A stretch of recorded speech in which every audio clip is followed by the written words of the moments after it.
తెనాలి తనకు రాజకీయ ఓనమాలను నేర్పిందన్నారు ఎంపీ బాలశౌరి. గుంటూరు జిల్లా తెనాలిలోని జాగర్లమూడిలో వినాయకుడి ఆలయంలో బాలశౌరి ప్రత్యేక పూజలు నిర్వహించారు.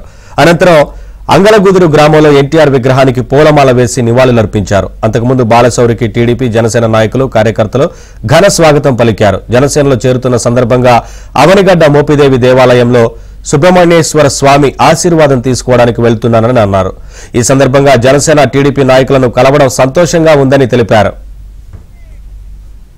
జనసేన పార్టీలో చేరబోతున్నటువంటి సందర్భంగా మొట్టమొదటిగా అవనగడ్డ కాన్స్టిట్యున్సీలో ఉన్నటువంటి మోపిదేవిలో సుబ్రహ్మణ్యేశ్వర స్వామి వారి యొక్క దేవాలయం ఉంది. అక్కడ ఎప్పుడు రాజకీయంగా ఎలక్షన్స్ లో పోటీ చేయబోయేటువంటి ముందు నాకు సుబ్రహ్మణ్యేశ్వర స్వామి వారి యొక్క ఆశీర్వాదం తీసుకోవటం ఆనవాయితీ. నాకు ఇష్టమైనటువంటి దేవుడు.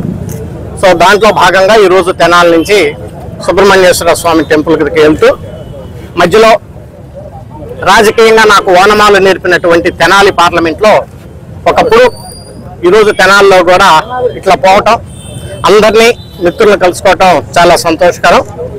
మరి పెద్దగా ఇప్పుడు నేను రాజకీయాలు ఏం మాట్లాడను, కానీ స్వామి వారి యొక్క దర్శనం